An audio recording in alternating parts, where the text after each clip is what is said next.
Bien, merci beaucoup. Donc, effectivement, une soirée, c'est la journée internationale des femmes et filles de sciences. Et pour bien parler des femmes, vous savez, il n'y a rien de tel qu'un homme. Hein. C'est bien connu.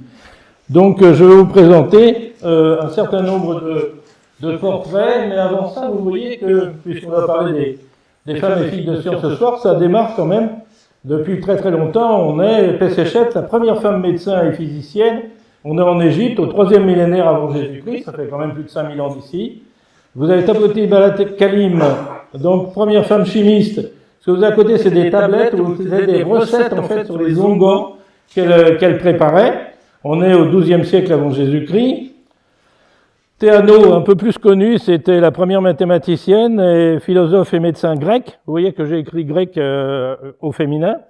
Femme de Pythagore, en fait, elle avait pris la tête de l'école de son mari après sa mort, et donc elle a continué en fait ce travail de formation et même de recherche. Marie la Juive aussi, donc est l'une des fondatrices de l'alchimie, et elle a inventé plusieurs instruments et techniques utilisés pour la cuisson. Et tout le monde a entendu parler du bain-marie. Eh bien, le bain-marie, voilà, c'est elle. C'était en Alexandrie au IIIe siècle avant Jésus-Christ. Et puis Agaonis de Thessalie, considérée comme la première femme astronome, elle a étudié le mouvement des astres et elle savait prédire en fait les éclipses. On est au IIe siècle avant Jésus-Christ, donc je me suis arrêté donc à ces dates-là, mais par la suite, évidemment, il y a eu des centaines de femmes scientifiques au cours donc du 1er et du 2e millénaire dans toutes les disciplines. Ça va même un petit peu plus loin, puisque certaines d'entre elles, on a un exemple très très connu qui était Madame Lavoisier en fait, qui secondait leur mari, et Lavoisier n'avait rien écrit au départ, et c'est elle qui a tout dessiné, les schémas de tous ces appareils. Si c'est resté jusqu'à aujourd'hui, c'est tout simplement parce qu'elle a eu ce talent à la fois, vous voyez, de montrer même dans le laboratoire comment ça se passait, et aussi donc tous les appareils. Donc, je reprends la planche de tout à l'heure, on suivit des centaines de femmes, et il y a 58 femmes qui sont titulaires quand même du prix Nobel. Et la première d'entre elles était Marie Curie, que vous retrouvez ici avec ses deux filles, dont une aussi donc aura un prix Nobel. Et elles sont toutes les deux, Marie et Irène Curie, impliquées, puisqu'on est à Wien, on en a parlé tout à l'heure, Women in Nuclear, impliquées dans les découvertes donc des phénomènes nucléaires. Et c'est une partie de la conférence va être consacrée donc à cette histoire-là. Donc, prix Nobel, vous voyez, 2 fois 1903-1911, je reviendrai là-dessus, pour Marie et Pierre Curie. Puis découverte du phénomène de ce qu'on appelle la radioactivité artificielle. Donc c'est la fille, cette fois-ci, Irène, avec son mari Frédéric Joliot, prix Nobel également.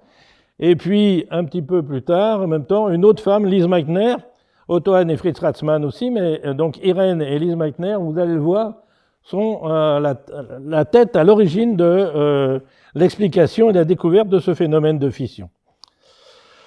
Donc, je reviens sur Marie Sklodowska-Curie. Donc, elle est née à Varsovie.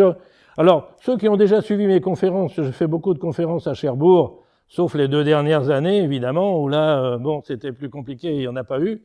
Mais j'ai même au SOWAWID ou dans le cadre de la Société nationale des sciences naturelles et mathématiques de Cherbourg, dont je suis le directeur, j'ai fait à peu près une conférence chaque année sur ces thèmes-là. Donc peut-être que ceux qui sont habitués à mes conférences, s'ils sont présents dans la salle, et il y en a, je crois, vont retrouver des choses que j'ai déjà dites, mais enfin, je m'adresse aussi pour tout le monde, et la conférence quand même forme un tout.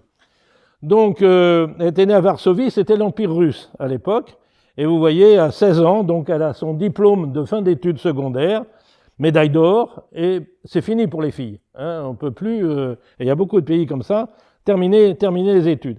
Alors vous connaissez sans doute l'histoire. Sa sœur s'était installée à Paris et elle dit donc à Marie, écoute, trouve-toi un travail, accumule un petit peu d'argent, moi-même de mon côté je vais faire des économies et quand on aura assez d'argent toutes les deux, eh bien tu viendras à Paris et tu pourras continuer tes études.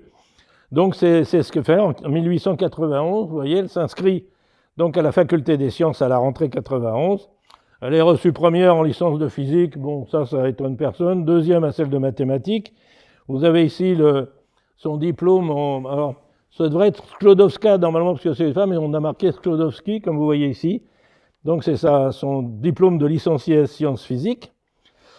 Et puis, elle veut absolument faire de la recherche. Donc, elle rejoint en 1894 le laboratoire où travaille Pierre Curie sur le magnétisme, et elle prépare un concours qui venait de se voir, qui était un concours organisé pour l'enseignement des jeunes filles, section mathématiques. Elle est reçue première, évidemment.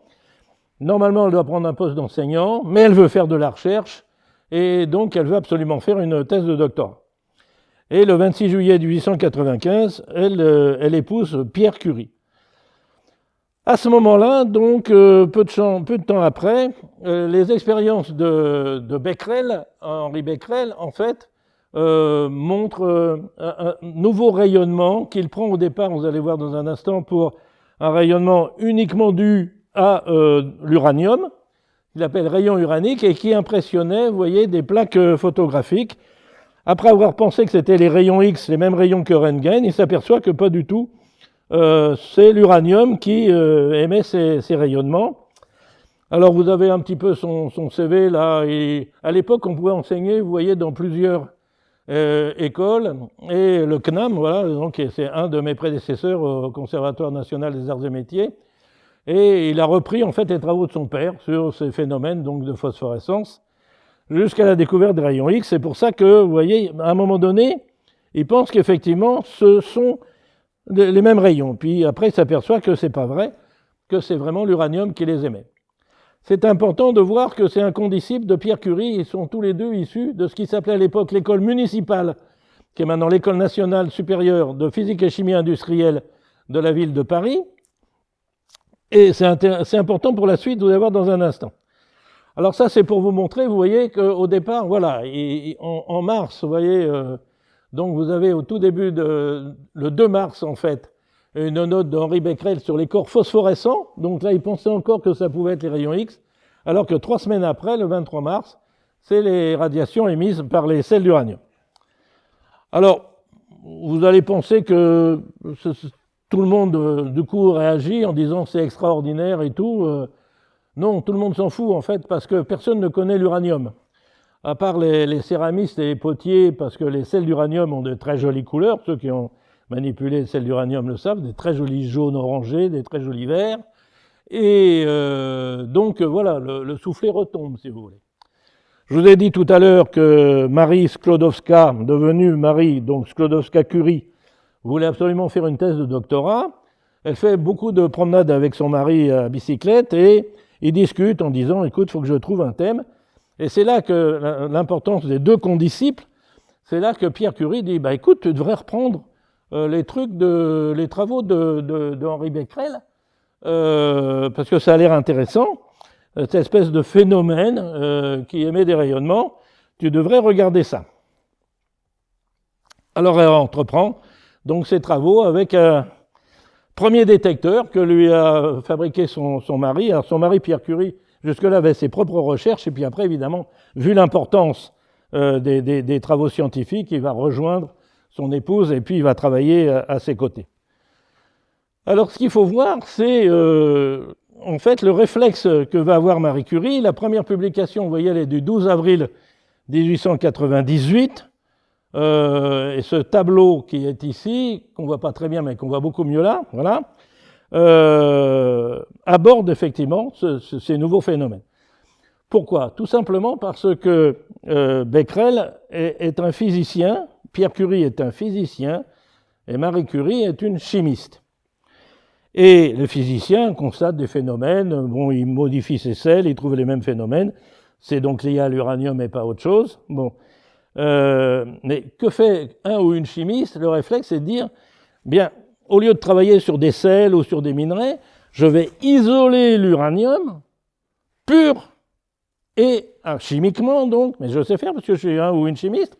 Et à partir de là, ce phénomène qu'on a vu très peu, tiens, j'avais dit que je retirerais mon masque au fait, pour parler, c'est quand même mieux. Allez, je le fais. Je suis assez loin. Hein.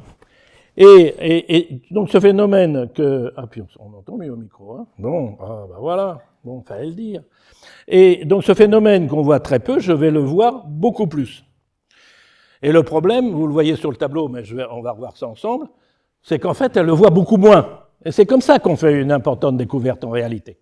Donc vous voyez, l'uranium métal, c'est le signal, alors c'est sur l'espèce d'appareil là que lui a construit son mari. donc en intensité picoampère, 24. Bien.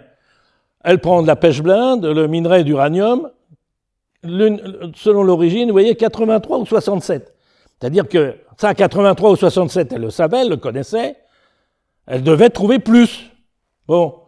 Et manque de chance, vous voyez, uranium éteint, elle le trouve 24. Ah! Alors, du coup, vous voyez en bas les deux dernières lignes à chalcolite, c'est un composé, c'est un élément qui peut être assez facile à synthétiser parce qu'il y a du cuivre, il y a de l'uranium, il y a du phosphate. Donc voilà, ça c'est une pierre en gros qu'on peut assez facilement, un minéral qu'on peut assez facilement synthétiser. Et bien quand elle compare, évidemment, celle qu'elle vient de synthétiser autour de son uranium, elle a le même signal, 24, alors que dans la chalcolite naturelle, il y a 52. Et c'est là qu'elle se dit, est-ce qu'il n'y a pas dans la gangue autour de mon minerai un élément ou plusieurs éléments plus émetteurs de rayonnement que l'uranium lui-même? Alors elle se dit, je ne veux pas trimballer émetteur de rayonnement comme ça chaque fois, il faut que j'invente un mot. Et c'est là qu'elle invente le mot radioactif, activité en termes donc de rayonnement. La radioactivité était née à ce moment-là. Je vous dirai un petit peu plus tard un mot sur cette ligne-là, fluoxytantalate de potassium, mais je vous en parlerai plus tard.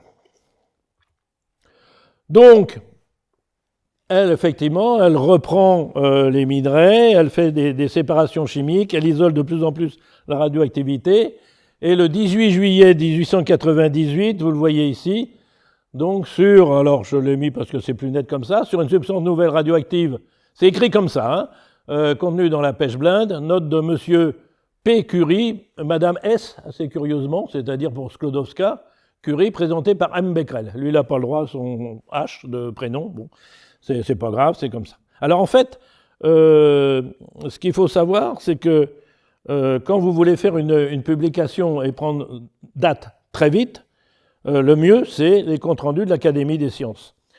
Pourquoi? Parce que si vous êtes en train de travailler sur un phénomène comme ça nouveau, vous savez que vous n'êtes pas tout seul. Vous avez des tas de laboratoires dans le monde qui sont peut-être en train de travailler sur les mêmes sujets, et c'est le premier qui gagne. Bon. Or, pour ça, il faut prendre date. Alors, l'Académie des sciences de France, donc à Paris, ça c'est extrêmement rapide, c'est-à-dire qu'elle se réunit tous les lundis. Tout à l'heure, si vous regardez, c'était le mardi 12 avril, mais tout simplement parce que le 11 avril, c'était le lundi de Pâques. Donc, mais autrement, c'est le lundi, il n'y a pas de problème, il n'y a pas d'exception. Et si vous avez faut que ce soit présenté par un académicien. Donc, si vous n'êtes pas vous-même académicien, ben, vous donnez un académicien, mais on a tous, quand on fait de la recherche, des académiciens dans nos poches, c'est pas un problème. Donc, jusqu'au dimanche soir, voire lundi matin, vous pouvez lui donner un papier en disant, voilà ce que j'ai trouvé, est-ce que vous pouvez, cet après-midi, faire donc une communication sur ce papier? L'académicien ne se mouille pas, il dit, moi, il y a un tel, Pierre Curie me dit qu'il a trouvé ça, bon, voilà, il ne prend pas la responsabilité. Sauf que là, à partir de là, c'est enregistré, et si quelqu'un, même le lendemain, fait la même découverte, trop tard, ça y est, c'est déjà publié, enregistré donc à l'Académie des sciences. Donc c'est vraiment ce qui est le plus rapide. Voilà pourquoi tout le monde l'utilisait et l'utilise encore aujourd'hui, quitte à faire après, évidemment, d'autres communications dans des revues internationales. Donc, une nouvelle substance, voilà pourquoi elle est présentée par Becquerel, parce que, vous le savez, ni Pierre Curie ni Marie Curie ne seront jamais membres de l'Académie des sciences. Donc, c'est écrit ici, vous voyez, nous croyons que la substance que nous avons retirée de la pêche blinde contient un métal non encore signalé, voisin du bismuth et de ses propriétés analytiques. Si l'existence de ce nouveau métal se confirme, nous proposons de l'appeler polonium, du nom du pays d'origine de l'un de nous, on sait bien qui. Monsieur de Marsay a bien voulu examiner le spectre du corps et il a pu y distinguer aucune règle caractéristique. J'ai raconté cette histoire dans un des billets de la Société des sciences qui a été publié par la presse de la Manche pendant le confinement, donc peut-être que vous l'avez lu. Eugène de Marsay va découvrir d'ailleurs un élément, qui est l'élément europium, qu'il a appelé europium. Donc, et c'était un ami de Pierre Curie, la même école, toujours pareil, condisciple avec Henri Becquerel. Le 26 décembre, vous voyez, il travaillait même pendant ce qu'on appelle la trêve des confiseurs, là, le 26 décembre, la séance Donc ici, une nouvelle substance fortement radioactive. Note de M. Pécurie, cette fois-ci c'est Mme Pécurie, M. G. Bémont qui travaillait avec eux, c'est toujours M. Becquerel. La nouvelle substance radioactive que nous venons de trouver a toutes les apparences chimiques du barium. Les diverses raisons que nous venons d'énumérer nous portent à croire que la nouvelle substance radioactive renferme un élément nouveau auquel nous proposons de donner le nom de radium. Donc voilà la découverte donc, du radium. Donc ça, c'est les comptes rendus de l'Académie des sciences. D'ailleurs, vous trouvez ça dans la bibliothèque de la Société des sciences à Cherbourg. Hein.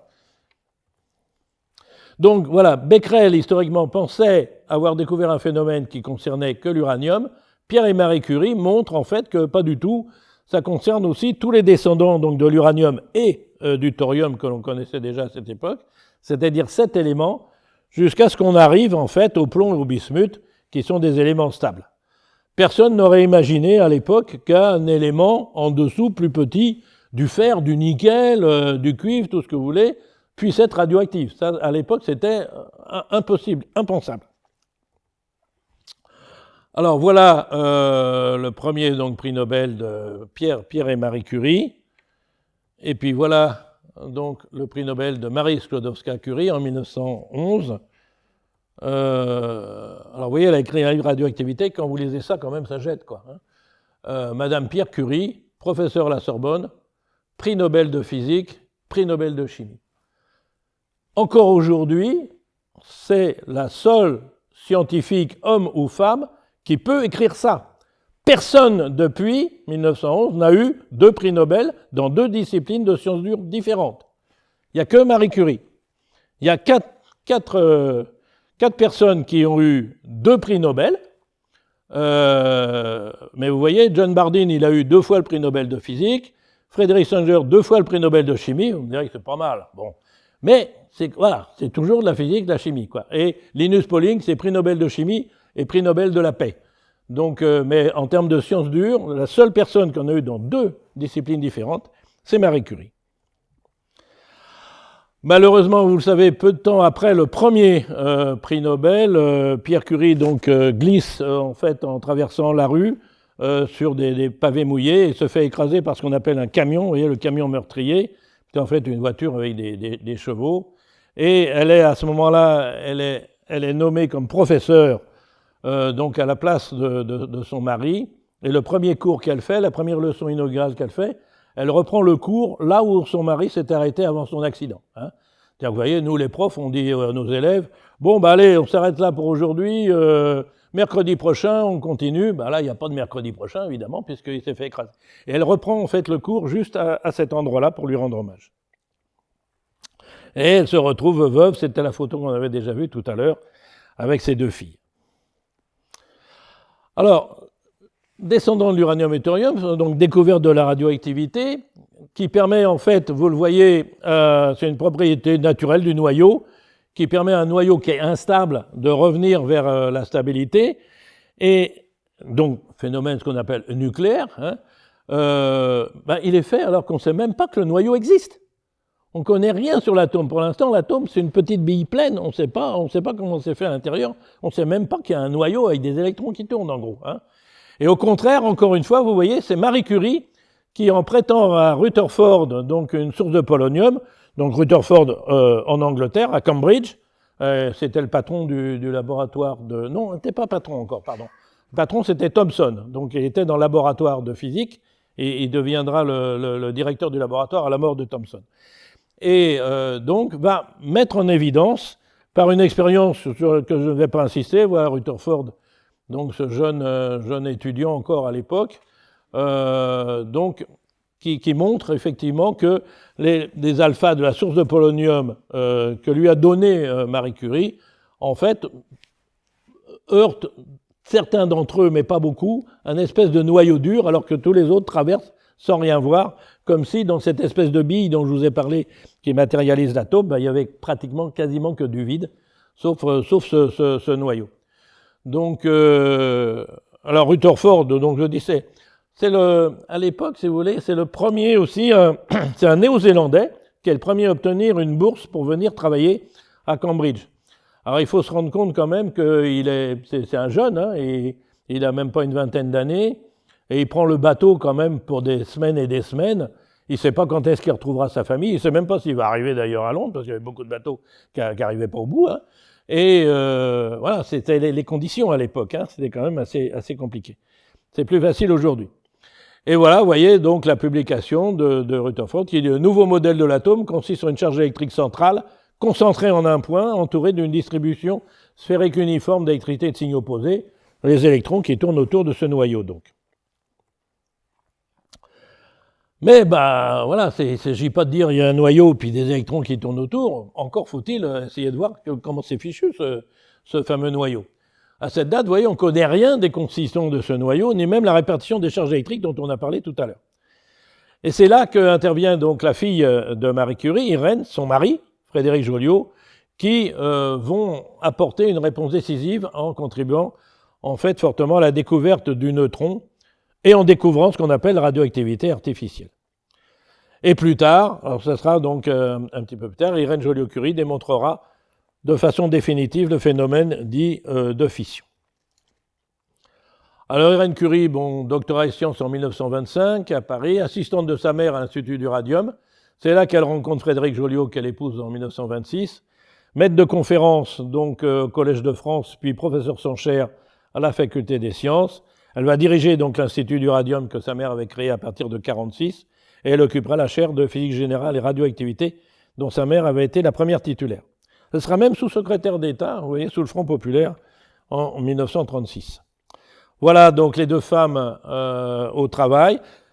On ne les a pas vues ensemble uniquement dans un laboratoire de recherche. Vous connaissez aussi sans doute cette histoire. C'est que pendant la guerre, Marie Curie a développé en fait ce qu'on appelait plus tard des petites curies, c'est-à-dire elle a fait aménager des véhicules pour aller sur le front. Alors au départ, évidemment, on ne voulait pas qu'un prix Nobel aille sur le front comme ça. Elle a dit passer tous les barrages. D'ailleurs, déjà, il fallait trouver l'argent pour équiper toutes les voitures et faire donc de la radiographie X pour aller repérer chez un soldat qui avait reçu des éclats d'obus, savoir exactement où se trouvait cet éclat d'obus pour aider les chirurgiens. Et elle a sauvé, avec sa fille, elle a sauvé la vie de milliers de soldats, de ces poilus là de la Grande Guerre. Voilà les deux femmes donc ici à gauche. Et puis aussi on retrouve les deux sur la partie ici à droite, avec des médecins américains qu'elles ont formés en radiologie. Donc ils sont venus se former donc en France là, pendant la guerre. Elle les a formés pour qu'ils aillent justement aussi avec des appareils. Et c'est pour cette action après qu'elle a été reçue aux États-Unis, 2 fois d'ailleurs, en grande pompe par le président des États-Unis lui-même, pour la remercier de tout ce qu'elle avait fait pendant la guerre. La découverte du neutron. Alors, je ne vais pas rentrer dans les détails, encore une fois, surtout que je fais déjà cette conférence là-dessus, focalisée là-dessus une autre fois. Alors, vous voyez, ça, voilà, vous avez un des rayons de notre bibliothèque ici, là, c'est photographié, donc, qui ont travaillé, en fait, alors, on est maintenant avec la fille, Irène Joliot-Curie et son mari, et vous voyez qu'ils bombardent, en fait, ce qu'on appelait du glucidium à l'époque, qui était du beryllium, qui est l'élément numéro 4, avec des particules alpha, et puis ils mettent en évidence l'émission d'un rayonnement très pénétrant, c'est-à-dire avec beaucoup d'énergie, et qui était insensible au champ magnétique. Or, à l'époque, si vous voulez, une particule ne pouvait être que chargée électriquement. Une particule neutre, c'était impensable. Donc, si on a une particule, une vraie particule, comme un proton, comme un électron, eh bien, il est chargé d'électricité, positive ou négative, et il est donc dévié par un champ magnétique. Et donc, si le rayonnement qu'on obtient n'est pas dévié par un champ magnétique, ça veut dire que ce n'est pas une particule. Et ça ne peut être qu'un rayonnement électromagnétique. Alors, il pense au rayonnement gamma. Il a été découvert, vous voyez, en 1900 par un Français, Paul Villard. Et alors là, on est quand même en 1932 déjà. Alors, les publications, vous avez ici, qu'ils font en 1932. On va passer très vite, mais j'insiste sur le fait qu'à chaque fois, enfin, ils se trompent. les manipulations, les expériences, elles sont bonnes, mais ils se trompent dans l'interprétation. À chaque fois, ils parlent de rayonnement gamma excité dans le gluténium, les rayons gamma nucléaires du bord, des rayons gamma très pénétrants, des rayons gamma de très haute fréquence. Alors, il y a relation entre énergie et fréquence. Donc, s'ils sont de très haute fréquence, c'est qu'ils sont très énergiques, donc très pénétrants. Donc, voilà. Ça arrive dans le laboratoire que maintenant Rutherford dirige. Vous voyez, il a d'ailleurs un peu vieilli depuis. Hein. Et tous les jours à 11h, il réunit son équipe. Et lorsqu'il y a des nouvelles publications, comme celle-là, donc de l'Académie des sciences de Paris, il demande à tous ces chercheurs qui sont là, ces thésards, de discuter. Et donc, évidemment, ce rayonnement très très pénétrant, si c'est un gamma, c'est pas possible. On n'arrive pas, si vous voulez, à vraiment trouver la recette. On n'a jamais vu ça, dit Rutherford. Mais, il dit à son équipe, j'accorde naturellement du crédit aux résultats des Joliot-Curie. Je les connais personnellement, je les ai rencontrés, j'ai travaillé avec eux. Ce sont d'excellents expérimentateurs. Donc, leurs expériences et les résultats des expériences sont bons, sont crédibles. La seule chose, en fait, c'est qu'ils se trompent sur l'interprétation des résultats. Alors il dit, écoutez, vous arrêtez tout ce que vous faites là, hein, vous vous mettez, vous refaites les expériences des Joliot, vous revérifiez leurs résultats, et j'attends de vous que vous me donniez une réponse, une interprétation qui soit satisfaisante. Et c'est James Chadwick. Évidemment, il refait, il confirme les travaux, ça c'était évident, qu'il va trouver la réponse. En fait, personne ne pouvait y penser, personne n'imaginait ça, mais bien si, on peut avoir une particule qui soit neutre, qui soit une vraie particule que je peux peser, et non pas un rayonnement électromagnétique. C'est possible qu'une particule soit neutre. Si on prend cette hypothèse, tout s'explique, tout devient lumineux, aucun problème, et donc c'est la découverte 1932 du neutron. Juste après la découverte donc du proton, on a maintenant, voilà, on a les deux partenaires du noyau que l'on connaît.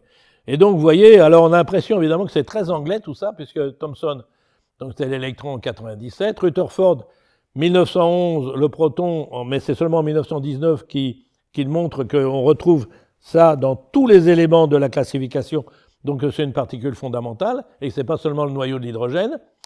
Et puis Chadwick, donc pour 1932. Mais bon, ce qu'on peut dire, nous, quand même, c'est que derrière, vous voyez, si Marie Curie n'avait pas prêté sa source de polonium, enfin prêté, vu la période relativement courte, donné source de polonium à Rutherford, il ne pouvait rien faire parce que lui était incapable d'avoir du polonium. Hein. Et puis si les Joliot n'avaient pas imaginé les expériences, Chadwick n'aurait jamais trouvé non plus. Bon. À l'époque, il existait, vous voyez, depuis 1911, c'est la première, ce qu'on appelle les conférences Solvay, c'est les ancêtres des congrès internationaux que l'on fait aujourd'hui. Monsieur Solvay, qui s'était enrichi, avait dit je recevrai à Bruxelles tous les ans, alors sauf pendant la guerre bien sûr, les chercheurs à mes frais du monde entier et ils confronteront leurs résultats. Alors ça c'est la première, vous voyez Einstein sur le côté quand il est jeune, au-dessus de Marie Curie vous avez Rutherford, là aussi jeune, etc. Bon il y a tous les noms là mais peu importe. Et il n'y a qu'une femme, hein, il n'y a qu'une femme, c'est Marie Curie. Donc là, on est en 1911, mais vous voyez, en 1927, il n'y a toujours qu'une femme.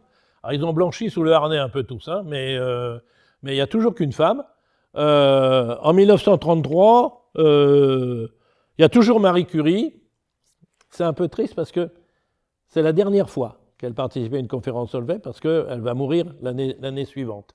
Mais la relève est assurée puisque sa fille est là, son mari est derrière, Frédéric Joliot est juste derrière, Irène est là. Et il y a une troisième femme dont je vais vous parler dans un instant, c'est Lise Meitner. Donc, vous voyez, voilà, ça commence à voir des femmes arriver dans ces congrès. Et à ce congrès, évidemment, 1933, c'est juste après 1932, c'est-à-dire la découverte du neutron, les communications portent essentiellement sur cette particule et les réactions nucléaires. Et les Joliot-Curie présentent des résultats qui montrent un rayonnement, encore une fois, très pénétrant. Et ils disent, du coup, c'est vrai, nous, on avait dit que c'était un gamma très, très pénétrant, mais non, ça peut être un neutron. Et si c'est un neutron, voilà ce que ça donne. je bombarde de l'aluminium avec des alphas, c'est-à-dire de l'hélium 4. 27 et 4, ça fait 31. Donc si j'ai un neutron, l'élément suivant, c'est du phosphore, c'est du phosphore 30. Alors le problème, c'est que le phosphore 30, c'est inconnu sur la planète, ça n'existe pas. Alors bon, c'est quand même pas possible, disent les autres, que vous puissiez avoir comme ça du phosphore 30. Nous, tout ce qu'on sait de cette réaction, disent-ils, on la connaît, cette réaction, c'est qu'en fait, il y a un proton qui est émis et pas un neutron, et à ce moment-là, on a du silicium 30 et pas du phosphore 30. Et le silicium 30, lui, il est naturel. Bon. Alors, peu de temps auparavant, vous voyez, Karl Andersen, vous voyez, tous ces chercheurs, en fait, sont jeunes quand même en général, hein, quand ils font des découvertes essentielles. Donc, il a découvert une nouvelle particule qui est en fait la jumelle de l'électron, c'est l'anti-électron, hein.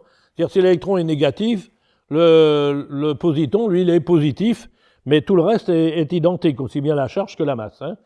Et donc, les Joliot-Curie disent, on a bien quelques traces de positons, on va revenir à la charge, nouvelle théorie, vous voyez, qui concilie tous les résultats. Bon, ok, vous n'en voulez pas de notre phosphore 30, vous voulez que du silicium 30. Nous, on dit, il n'y a pas de protons, mais si on remplace proton par neutron plus ce positon, c'est bon. Là, vous ne pouvez rien dire.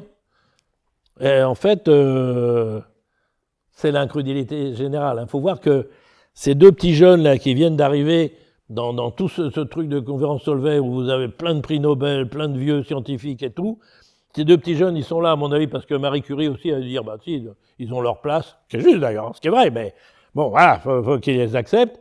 Alors, si pour eux, ils leur sortent un truc qui est complètement aberrant, vous pensez que ça ne va pas les aider, hein. Bon.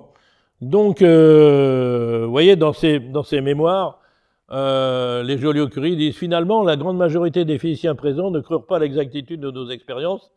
Seuls Bohr et Pauli nous apportèrent des encouragements. Donc ça, c'est deux vieux scientifiques gentils qui disent à des petits jeunes, vous voyez, c'est bien les gars, continuez, mais à mon avis, ils n'y croient pas plus que ça non plus. Le problème, c'est que quand même, ils ont raison. 11 janvier 1934, vous voyez, donc ils sont revenus à Paris, ils reprennent les expériences. Donc, même chose, donc Joliot fait ses expériences. Et alors, le problème, c'est que ce soir-là, Irène et Frédéric Joliot sont invités à dîner chez des amis et tout ça. Donc, il est obligé d'arrêter son expérience assez vite. Donc, il arrête son expérience, c'est fini, mais Joliot, avec cette expression que moi j'ai essayé d'inculquer aussi à mes élèves, il disait, il faut toujours laisser la porte ouverte. Ça veut dire quoi? Ça veut dire que vous faites de la recherche, vous êtes en train de chercher quelque chose qui est inconnu, mais ce n'est pas impossible que vous trouviez quelque chose que vous ne cherchez pas. Il faut laisser la porte ouverte. Il arrête son expérience. Il a son compteur, clac, clac, clac, clac, clac, clac, qui prend ses positons, tout va bien. Bon. Il arrête l'expérience, il n'arrête pas le détecteur. Il faut laisser la porte ouverte. Eh bien, le détecteur, clac, clac, clac, il continue à compter, alors qu'il n'y a plus d'expérience, il n'y a plus rien. Et en plus, l'émission, vous voyez, décroît avec le temps, c'est-à-dire comme si on avait affaire à une radioactivité, mais c'est impensable, quoi, à ce moment-là. Donc, alors je vous ai dit, il devait partir et tout ça. Alors, il demande donc à un des ingénieurs donc dans le laboratoire de vérifier le fonctionnement du compteur en disant, écoute, nous on ne peut pas regarder, mais tu fais ça, et puis tu nous laisses un mot sur le bureau pour nous dire, parce que soit notre détecteur, là, il est malade et tout, soit s'il fonctionne, alors c'est le prix Nobel, parce qu'on aura fait une découverte extraordinaire.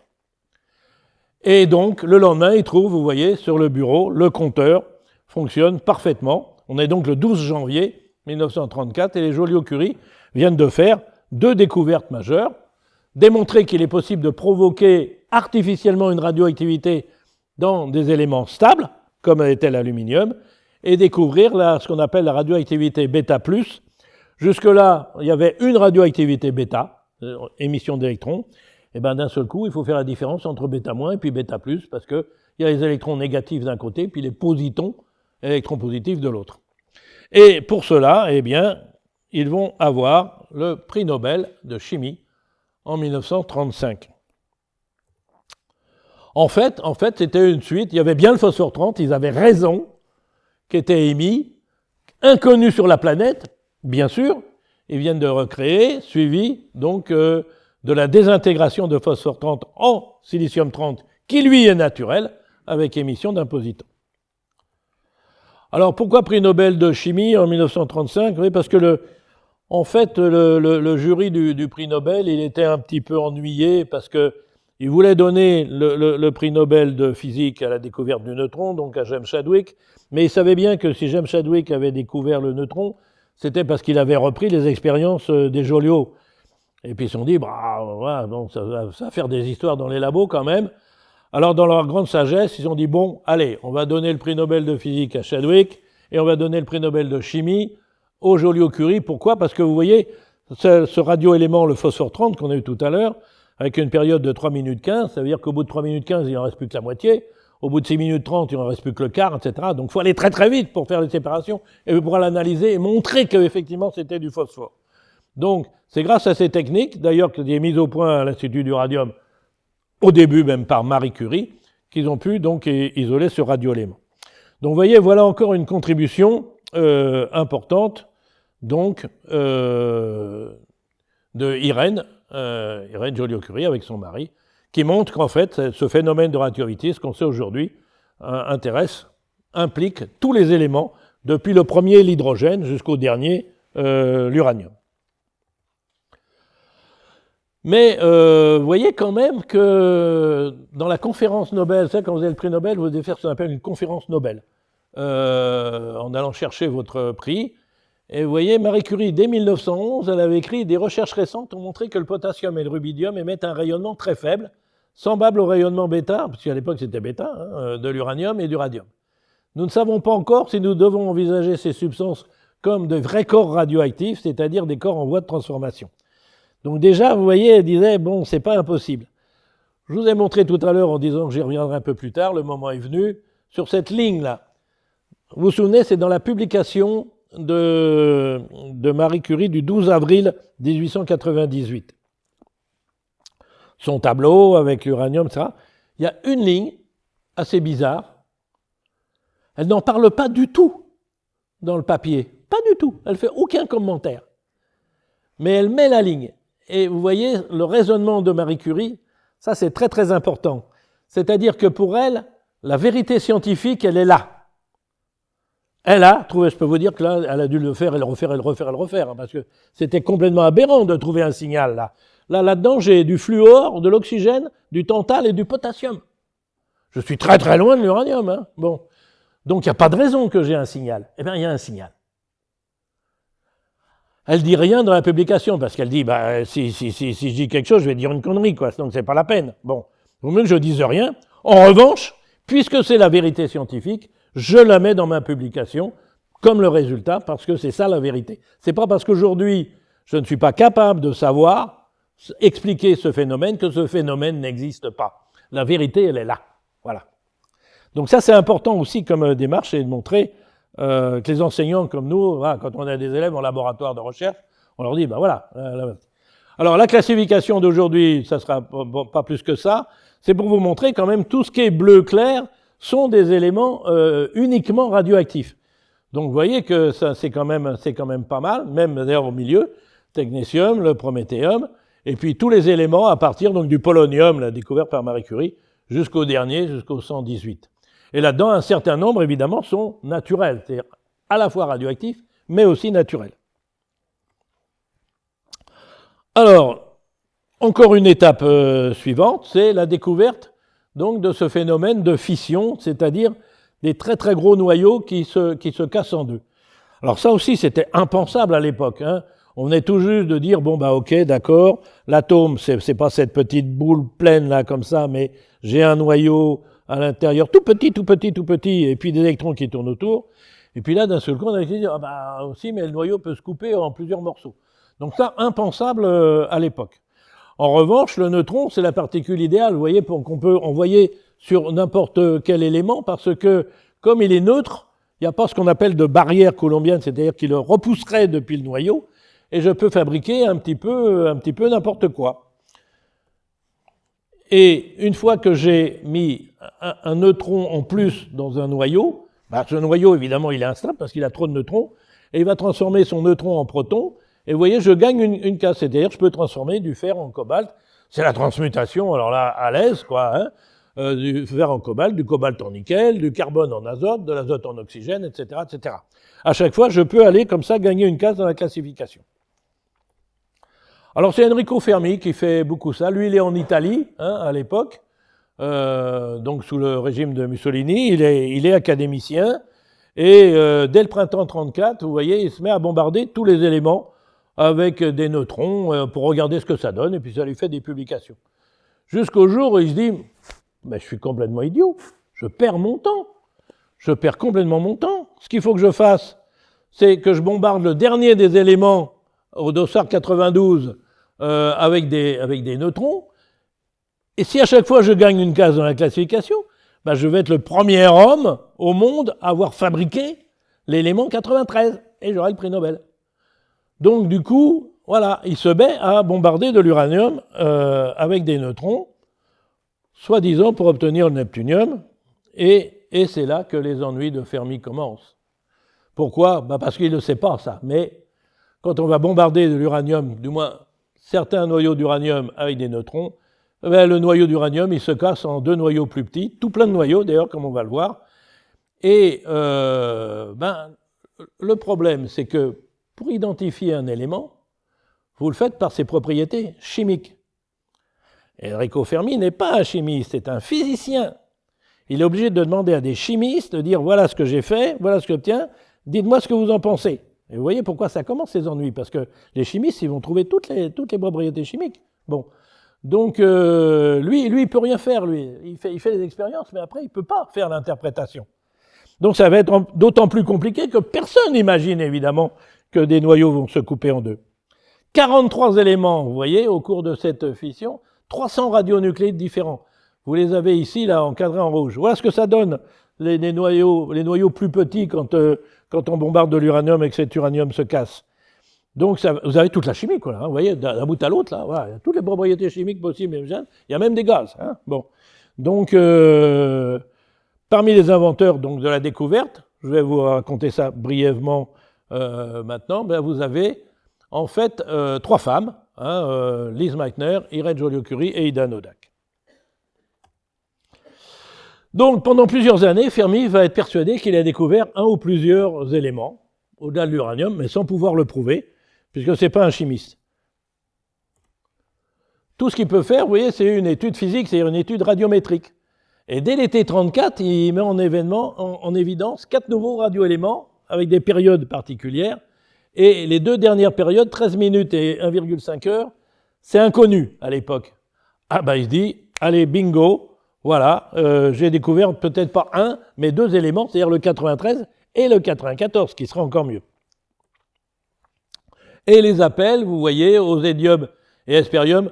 Osénium, c'est le nom, la racine, c'est le nom poétique de l'Italie, et hespérium, c'est le nom grec. Donc voilà, donc il rend hommage, il donne même, vous voyez, les symboles chimiques. Et évidemment, tous les laboratoires européens vont s'en mêler, les laboratoires européens s'en mêlent, et comme la langue française est bien faite, les laboratoires européens s'en mêlent. Et les 2 laboratoires les plus impliqués, voilà, sont celui donc d'Irène Joliot-Curie, donc à Paris, à l'Institut du Radium, et celui du Kaiser Wilhelm Institute de Berlin, avec Lise Meitner et Otto Hahn. Elle est une physicienne et lui est un chimiste. Alors j'ai raconté en détail ça dans une autre conférence que j'ai déjà fait à Cherbourg, donc là je vais aller très très vite. Après de nombreux échanges assez vifs entre les 2 laboratoires, Irène Joliot-Curie va faire effectivement la découverte décisive. Elle pense avoir mis en évidence du radiolantane, c'est un élément beaucoup plus petit que l'uranium, impensable donc à l'époque, et de période 3,5 heures. Alors vous voyez tout de suite, idée jugée poliment absurde par les autres. Personne ne peut imaginer la formation de noyaux plus petits que l'uranium. Personne, vraiment. C'est là qu'intervient Ida Noddack, dont je vous reparlerai tout à l'heure. En fait, assez curieusement, dès 1934, vous voyez, c'est la première à écrire ça. Lors de ces désintégrations nucléaires provoquées par des neutrons, il serait concevable que ces noyaux se brisent en plusieurs gros morceaux qui seraient certes des isotopes d'éléments connus, sans être voisins de l'élément irradié, c'est-à-dire sans être voisins de l'uranium. Mais en fait, c'est une biochimiste, chimiste aussi, puisque vous allez voir qu'elle a découvert l'uranium, mais c'est plutôt une biochimiste, et donc elle n'entreprend pas d'expérience là-dessus. Et comme on est en 1934, et comme l'hypothèse est vraiment très peu réaliste, eh bien, cette hypothèse, évidemment, retombe pour l'instant. Donc, je reprends ma planche, il est jugé poliment absurde par les autres. Et Otto Hahn, alors vous voyez, il fait un espèce de jeu de mots, il fait une plaisanterie, qui est pas bien d'ailleurs. Il appelle ça, l'élément que vient de découvrir Irène, le curiosum. Vous voyez, c'est un jeu de mots entre curieux et puis curie, quoi. Ah, ben voilà, ben Irène, elle a découvert le curiosum, bravo, ah ben ça va lui faire un prix Nobel. Bon, il se moque d'elle. Et puis, lui, il dit, mais moi, j'ai trouvé du radium, donc je vais me montrer, pour l'instant, il est mélangé à du barium, mon radium, parce qu'il croit qu'effectivement, il a obtenu du radium, ce qui est faux, mais ça, on va le voir tout de suite. Et donc, il dit, je vais l'isoler, mon radium, pour lui montrer que j'ai bien du radium. Ah ben tiens, pas du tout. Il n'y arrive pas. Son radium, c'est du barium. Voilà. Et donc, le barium, un élément, vous le voyez, qui est au-dessus du radium, c'est un élément, là aussi, beaucoup plus petit, voisin d'ailleurs du lantane, c'est le 56, et le lantane, c'est le 57. Et c'est Lise Meitner, en fait, qui aura le dernier mot, comme vous allez le voir dans un instant. Alors, elle, donc, alors assez curieusement, je disais à mon épouse tout à l'heure, regardant, à part au laboratoire, à chaque fois que vous voyez une photo d'Lise Meitner, elle a une cigarette à la main. Et elle est morte à 90 ans quand même. Hein. Bon, ça ne veut pas dire que c'est bien de fumer, mais c'est assez curieux, quoi. Bon. Et donc, née dans une famille juive de Vienne, en Autriche-Hongrie. Là aussi, c'est pareil hein, que pour Marie Sklodowska, l'une des premières, vous voyez, jeunes filles autrichiennes à pouvoir faire des études supérieures. Mais c'est pas possible, en fait, en Autriche, elle est obligée de partir à Berlin, vous voyez, et elle va devenir l'assistante de Max Planck et travailler avec Otto Hahn, donc au Kaiser Wilhelm Institute, jusqu'en 1938. Donc voilà, dans leur jeunesse, tous les deux, ils vont découvrir un élément, le protactinium, en 1918. Et vous voyez, Hahn dirige le département de radiochimie et Lise Meitner, celui de physique. En 1929, il y a un troisième chercheur, un petit jeune à l'époque, et on le retrouve là quand même un petit peu plus âgé, c'est pareil, s'est joint au duo. C'est un radiochimiste qui était déjà réputé à l'époque. Malheureusement, 12 mars 1938, vous voyez, Hitler envahit l'Autriche, et Lise Meitner, qui était protégée jusque-là, elle était juive, mais protégée en tant qu'autrichienne, eh bien, elle doit fuir l'Allemagne nazie, puisqu'elle n'est plus protégée par son passeport autrichien. Elle se réfugie donc en Suède, et 30 ans donc, de travail au Kaiser Wilhelm Institute se terminent vraiment de façon abrupte. Hein. Elle part cachée dans le coffre d'une voiture d'un jeune chercheur qui était venu, un jeune chercheur suédois, et hop, il l'emmène, heureusement à la frontière, personne n'ouvre le coffre, parce autrement on ne sait pas ce qui serait passé. Et donc, au moment, vous voyez, où les recherches avec Otto Hahn, qui est vraiment très très affecté par cette séparation, avaient vraiment une grande importance. Alors, ils vont correspondre, évidemment, tous les deux, et rester comme ça en contact. Et du coup, voilà, il n'y a plus que Strassmann, maintenant, et puis Otto Hahn. Donc, Otto Hahn a du barium, découvre du barium, et c'est du barium quand il pensait avoir du radium. Et alors ça, il comprend rien, quoi. Et puis Lise Meitner, la seule qui pouvait l'aider, eh ben, elle vient de partir. Et là, il traverse vraiment une période très très difficile. Et il dit non, Strassmann, il n'est pas très gentil avec Strassmann parce que non, voilà, il est perdu comme un veuf, si vous voulez. Voilà, exactement, quoi. Hein, il se retrouve sans Lise Meitner, complètement perdu. Il comprend pas, d'autant plus aussi qu'il trouve d'autres signaux, vous voyez, d'éléments plus petits.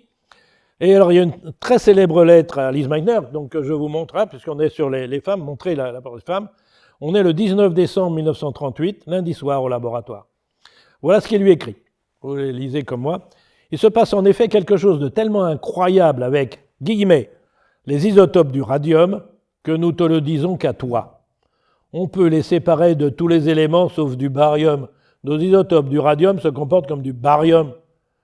Peut-être peux-tu proposer quelque explication fantastique. Nous savons nous-mêmes que l'uranium ne peut pas vraiment donner du barium en éclatant. Et nous allons vérifier si les isotopes de l'actinium, donc qui était un élément plus proche de l'uranium, issus de la désintégration du radium, se comportent non pas comme de l'actinium, mais comme du lantane. Sujet très délicat. Mais nous devons éclaircir tout cela. Réfléchis de ton côté, tu peux penser à une possibilité quelconque. Si tu pouvais proposer quelque chose que tu pourrais publier, ça serait comme si on travaillait encore tous les trois. Vous voyez, c'est touchant comme lettre. Nous croyons être ni devenus fous, ni frappés d'une quelconque affection. Et le 22 décembre, donc peu de temps après, 3 jours après, c'est la fameuse publication dans Naturwissenschaften de Otto Hahn et Fritz Strassmann, donc sur la mise en évidence et le comportement donc, de métaux alkénéotéreux, c'est-à-dire beaucoup plus petits que l'uranium, lorsqu'on irradie cet uranium par des neutrons. En accord avec Irène Curie. Vous voyez, cette fois-ci, voilà, ils sont d'accord avec elle. C'est plus le curiosum, etc. Non. Et alors, là, on voit qu'ils marchent quand même, vous voyez, un peu sur des œufs, quoi. Ils font très attention à la publication parce qu'ils disent, on va se faire laminer là par les physiciens quand on va sortir ça. Bon. Et en tant que chimistes, nous devrions renommer le schéma proposé et mettre les symboles barium, lantane, cérium, donc la vérité des choses, à la place de radium, actinium et thorium. Mais en tant que chimistes nucléaires, entre guillemets là aussi, proches d'une certaine manière de la physique, nous ne sommes pas encore prêts à franchir ce pas, contraire à toutes les expériences connues à ce jour en physique nucléaire. Il serait encore possible, malgré tout, qu'une série d'improbables coïncidences ait entaché d'erreurs nos résultats. On sent bien qu'ils n'y croient pas, quoi. Et c'est là donc que Lise Meitner et son neveu, Otto Frisch, vont résoudre l'énigme. Comment imaginer qu'on peut obtenir des noyaux tellement plus petits que l'uranium? Alors, tout simplement par la physique, je vous dis que Lise Meitner était une physicienne, elle dit, voilà, si la masse qu'on a avant est supérieure à la masse après, ça veut dire qu'il y a de l'énergie qui se dégage, la fameuse relation que tout le monde connaît, E égale mc2, et ça veut dire qu'à ce moment-là, la réaction est possible. C'est inimaginable a priori, mais si j'ai de l'énergie qui se dégage, la réaction est possible. Et donc, ils réfléchissent à ça, et pour cette découverte donc, de la fission, vous voyez, en fait, c'est Otto Hahn qui va avoir le prix Nobel de chimie en 1944, mais pas Lise Meitner. Elle est souvent citée, vous voyez, comme l'un des cas les plus flagrants de scientifiques injustement ignorés par le comité donc, qui attribue le prix Nobel. Il y a un autre exemple qui est connu, mais qui est différent, qui est celui de Rosalind Franklin, dont vous avez sans doute entendu parler. Watson et Crick découvrent la structure de l'ADN, certes, mais c'est grâce quand même aux travaux de diffraction des rayons X, et eux c'était pas du tout des spécialistes de ça. Les deux spécialistes, c'était Rosalind Franklin et Maurice Wilkins. Et sur les 4, en fait, les 3 hommes vont avoir le prix Nobel, mais pas Rosalind Franklin. Mais là, c'est pas la responsabilité du jury Nobel, c'est tout simplement parce que cette pauvre Rosalind Franklin, elle est morte à 37 ans d'un cancer de l'ovaire avant, en fait, 1962. Or, on ne peut pas attribuer, d'après le testament de Nobel, le prix Nobel à quelqu'un qui est mort, quelqu'un qui n'est pas vivant. Donc, c'est pas tout à fait pareil que pour Lise Meitner. Dans la classification, on retrouve, vous voyez, le curium à la case 96 pour Curie et Lise Meitner. Il y a un élément qui s'appelle le meitnerium, qui est l'élément 109, donc qui lui rend hommage. Donc, j'ai bientôt terminé, ce sera bientôt le film. Sur les 90 éléments donc, présents dans la nature, à la fin du 19e siècle, vous voyez, il n'en restait plus que 9 à découvrir, dont 7 uniquement radioactifs. Et 6 d'entre eux vont être découverts par des femmes. Le rhénium, par Ida, qui s'appelait Ida Tacke avant d'épouser M. Nodak, donc le numéro 75, stable. Le polonium et le radium par Marie Curie, le protactinium par Lise Meitner, le francium par Marguerite Perret, et la stat donc par Bertha Karlik et Traude Kless-Bernet. C'est tous les petits portraits que vous avez vus sur la première diapo. Alors quand vous regardez ça, vous voyez donc tout ce qui est bleu, violet, on va dire, est artificiel. Donc ce qui est rouge et vert restait à découvrir là-haut, et vous voyez que les rouges, 1, 2, 3, 4, 5, 6, sont effectivement 2, 3, 4, 5, 6, oui, ont été découverts donc par les femmes, tel que c'est écrit au-dessus là. Donc, Marie Curie, polonium et radium, Lise Meitner et Otto Hahn, le protactinium. Alors, on retrouve Ida Noddack, vous voyez, en 1925, donc un élément qu'elle appelait rhénium en hommage au fleuve Rhin qui borde le village où elle est née. C'était le dernier des éléments naturels qui restait à découvrir. Marguerite Perret donc, découvre le francium. Alors, ce francium, c'est l'élément 87, et il y avait plein d'équipes qui avaient cherché. Vous voyez, on lui avait donné des tas de noms, et puis en fait, ben non, à chaque fois, la communauté scientifique, quand elle regardait de près, elle disait non, vous ne l'avez pas trouvé, donc ça tombait. Et c'est Marguerite Perret, donc, qui était à l'Institut du radium, vous le voyez, elle avait été embauchée par Marie Curie. Dès l'obtention de sa licence de chimie, elle en avait fait sa préparatrice particulière. Et donc, elle va faire ça jusqu'au décès de cette dernière, mais elle va rester évidemment dans le laboratoire. Et elle travaille, fin 1938, vous voyez, sur l'actinium 227, qui avait été découvert par un Français, toujours dans cet institut, André Debierne, en 1999. Vous avez son brouillon là qui montre les flèches, c'est-à-dire qu'en fait, vous voyez un petit peu plus loin, il y a les électrons qui sont éjectés dans la désintégration, il y a en fait, au lieu d'avoir un seul faisceau d'énergie, il y en a deux, comme s'il y avait deux éléments en cascade. Et donc, elle entreprend la chimie qu'il faut, et puis elle finit par trouver qu'effectivement, voilà, il y a un nouvel élément, l'élément 87, donc, qui est voilà, celui-ci, et elle propose le nom de cation pour cation. Alors, assez curieusement, Irène Joliot-Curie, qui était la directrice de l'Institut du radium à l'époque, elle dit « Oh, mais non, ça c'est trop près de cat en anglais, donc après, dans la communauté scientifique, on va confondre ça avec chat, plutôt que penser à un cation, et donc trouver un autre nom. » Alors c'est là qu'elle dit Marie Curie, l'élément qu'elle a trouvé, elle l'appelait polonium, qui était son pays d'origine. Eh bien, moi, je vais l'appeler francium, donc en hommage donc à mon pays. Donc voilà le francium. Enfin, l'astat, l'élément 85.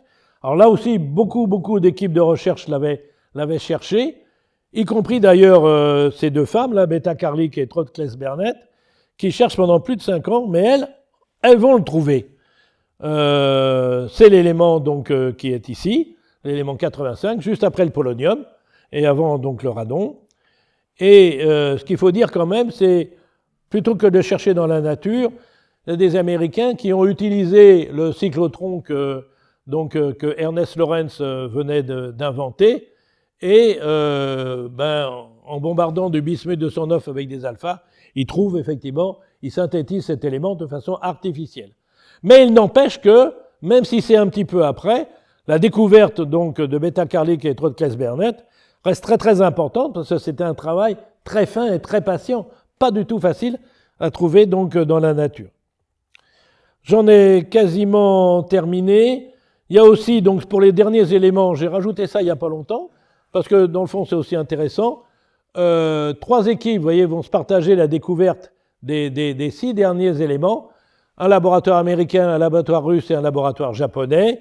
Et le laboratoire américain, eh bien, il est dirigé par une femme qui est née donc en 1967, donc elle a 55 ans actuellement. Elle continue de diriger ce laboratoire. Le laboratoire russe, c'est Oganessian, donc le dirige. Et on a donné son nom au 118e, si on voit, Oganesson.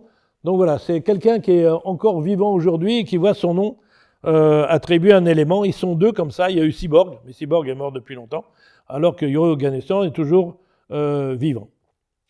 On en arrive à Eddie Lamarr, donc voilà, je vais avoir terminé. Alors, Eddie Lamarr, d'abord, elle a une carrière assez sulfureuse, d'ailleurs, on va être peut-être dans le film, d'actrice dans les années 30, 40 et même après 50. Moi, je me souviens quand j'étais petit d'avoir vu ce film au cinéma, là, Samson et Dalila. C'est elle qui joue le rôle donc de Dalila. Et donc, en dehors de cette carrière au cinéma, elle a effectivement marqué l'histoire scientifique des télécommunications en inventant, avec un pianiste et donc inventeur comme elle, de George Antel, un moyen de coder les transmissions. En fait, c'est un principe qui s'appelle l'étalement de spectre par saut de fréquence, qui est toujours utilisé aujourd'hui pour positionner par GPS et pour les liaisons chiffrées militaires et aussi certaines techniques Wi-Fi. Et au départ, ils l'avaient proposé tous les deux pour le radioguidage des torpilles américaines, pour essayer de brouiller, si vous voulez, les autres bâtiments étrangers. Ils déposent un brevet le 10 juin 1941 et ils disent « ce brevet est libre de droit pour l'armée américaine ». Ils venaient tous les deux d'Allemagne nazie, réfugiés aux États-Unis, et donc ils voulaient faire un cadeau aux États-Unis. Voilà ce brevet, Secret Communication System, voilà les deux inventeurs. Et en fait, Eddie Lamar, elle avait pris connaissance de la technologie des armes, parce qu'elle avait été mariée, elle a été mariée 6 fois, divorcée 6 fois. Hein. Et la première fois, donc, elle était mariée à un fabricant d'armes autrichien, qui faisait commerce d'ailleurs avec l'Abwehr autrichienne, et qui avait été promu arien d'honneur par Goebbels. Vous voyez, donc c'était vraiment un bon arien, quoi. Hein.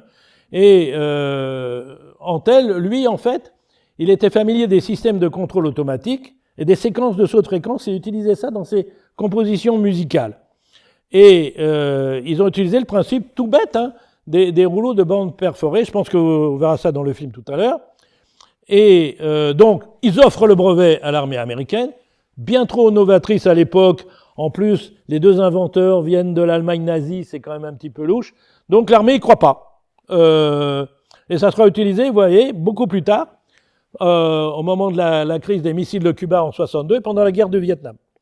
Et quand le brevet est déclassé en 1959, il est utilisé par tous les fabricants de matériel de transmission, et la plupart des téléphones portables mettent à profit donc cette invention, et ce principe de transmission est encore utilisé au XXIe siècle.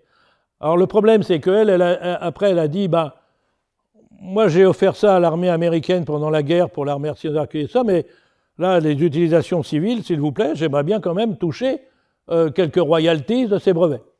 On a balayé ça en disant non, c'est trop tard, c'est bien trop tard, le brevet il est tombé et tout, terminé, vous n'avez droit à rien. Et ceux quand même qui ont calculé, la compensation financière aurait pu s'élever à 30 milliards de dollars. Hein. Même si on lui en avait donné le millième ou le 10 millième, 300 000 $, hein, elle n'a pas eu un seul dollar là-dessus.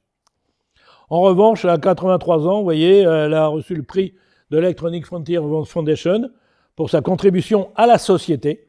Et vous avez un prix autrichien d'invention qui porte son nom, et son anniversaire, le 9 novembre, tous les ans, marque ce qu'on appelle, dans les pays germanophones, la journée de l'inventeur.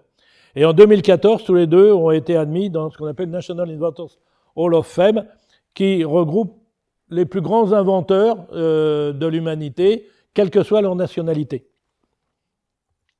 Mais bon, voilà, donc je vais vous laisser après les questions.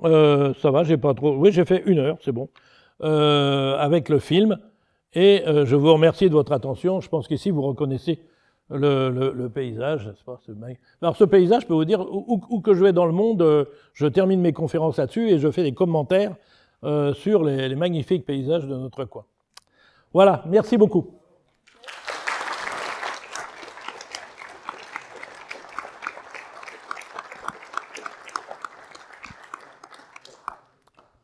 Alors, je ne sais pas si vous avez des questions. Je pense que le film, il est prévu à 21h, c'est ça? Donc, oui, enfin bon, je ne sais pas.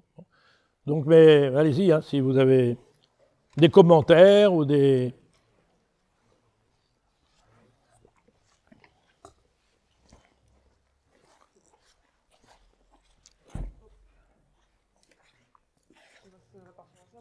Ah, il y a une question là.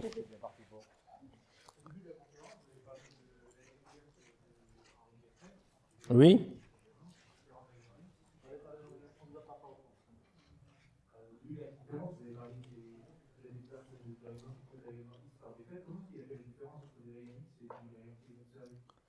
Alors, en fait, c'est une histoire de météo.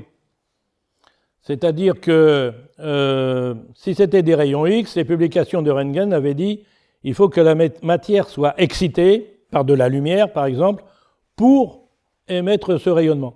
Et donc, vous connaissez sans doute l'histoire, c'est-à-dire qu'ils mettaient ces sels d'uranium au soleil, Et puis après, il les mettait sur ces plaques photographiques, alors évidemment en les protégeant avec du carton, parce que les plaques, c'était des plaques de verre à l'époque, hein, très fragiles. Et puis, quand il dépouillait, effectivement, il y avait une marque, quoi. Il y avait bien eu un rayonnement qui était venu. Alors il entreprend un travail de physicien, c'est-à-dire qu'il met des petits écrans, comme une croix de Malte. On voyait une croix de Malte tout à l'heure sur la photo que j'avais. Et puis il change de sel et pour montrer que effectivement c'est bien dû à l'uranium. Et un beau jour, pendant toute une semaine, il fait mauvais. Donc il avait prévu de faire ces expériences, mais il dit bon, c'est foutu, mes plaques elles n'ont pas été impressionnées puisque mes sels d'uranium n'ont pas été excités. Donc du coup j'ai rien. Et il veut reprendre ces expériences. Il dit, les plaques sont très chères, donc je vais réutiliser les plaques qui n'ont pas servi l'autre jour, puisqu'il n'y a pas eu, en fait, d'émission de mes sels, qu'il pense, hein, c'est ce qu'il pense. Il n'y a pas eu de rayon X. Et donc, il dit, bon, quand même, allez, je vais en condamner une plaque, parce que c'est un bon expérimentateur. Je vais regarder une plaque. S'il n'y a rien dessus, ça veut dire que les autres n'ont rien, je les réutilise. Et c'est là qu'il s'aperçoit que, c'était pas la peine qu'ils embêtent à mettre ces sels exposés au soleil. Il a exactement les mêmes traces qu'avant. C'est-à-dire qu'en fait, c'est pas une émission de rayon X, mais c'est l'émission d'un rayon qui est dû à l'uranium. Et la publication, c'est 3 semaines après, vous avez vu, donc 2 mars, 23 mars. Et donc la première, elle s'appelle émission de corps phosphorescents, donc là on pensait qu'effectivement ça va être rayon X. La deuxième s'appelle émission de rayon uranique. Mais pour lui, voilà, ça s'arrêtait à l'uranium, quoi. Mais voilà, c'est un problème de météo. C'était, d'ailleurs, si vous avez les plans, je verrai, mais c'est pareil, j'avais fait un billet pour la société de la Société Sciences Parues dans la presse de la Manche qui disait voilà, comment une météo pourrie à un mois de mars permet de faire une découverte extraordinaire. Il y a aussi dans les mémoires de la Société, on publie des mémoires tous les 2 ans à la Société, et vous retrouvez aussi cette anecdote-là dans ces mémoires.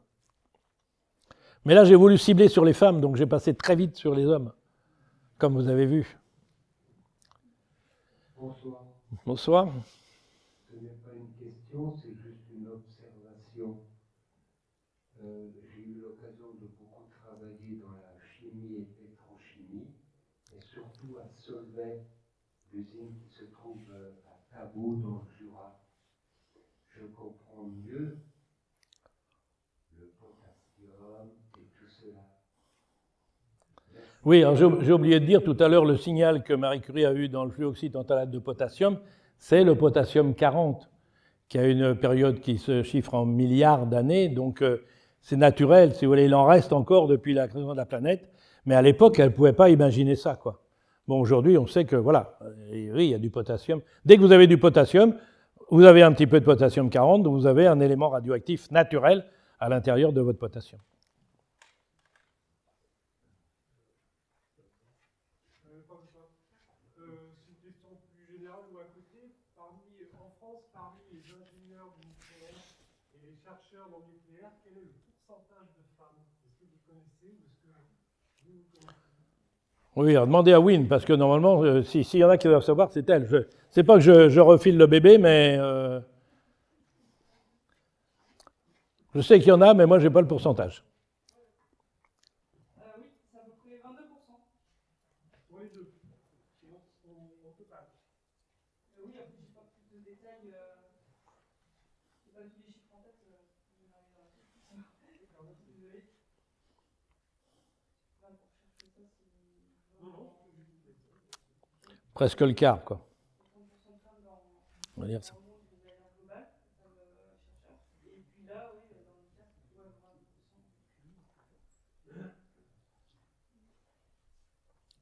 Quelle autre question?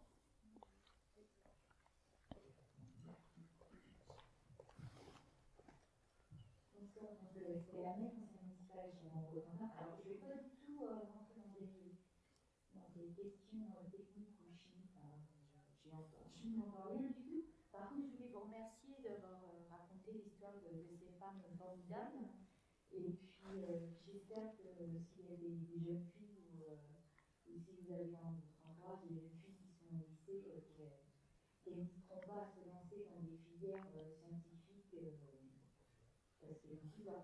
Et j'ai vu aussi une parution récente, mathématicien qui tire la sonnette d'alarme, quand on savait que les gouvernements en 2019, alors que la part des femmes dans les filières scientifiques était en forte progression, le nombre de filles qui se lancent dans les filières scientifiques a fortement diminué. Donc voilà, je crois qu'il ne faut pas hésiter à les encourager, même en leur racontant, comme vous l'avez si bien fait, des jolies histoires. Enfin, franchement, ça m'a transporté. Et voilà, je vous remercie beaucoup. Merci beaucoup, merci bien.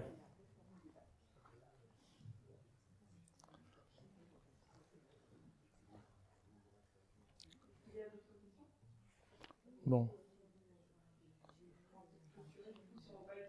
Voilà, donc voilà, c'est ça. Et puis, donc j'espère que voilà, je vous ai présenté ça de façon encourageante. Mais c'est vrai que Hedy Lamarr est peu connue, quoi. C'est vraiment assez bizarre, mais donc ça revient là, voilà. On va la réhabiliter. Merci encore.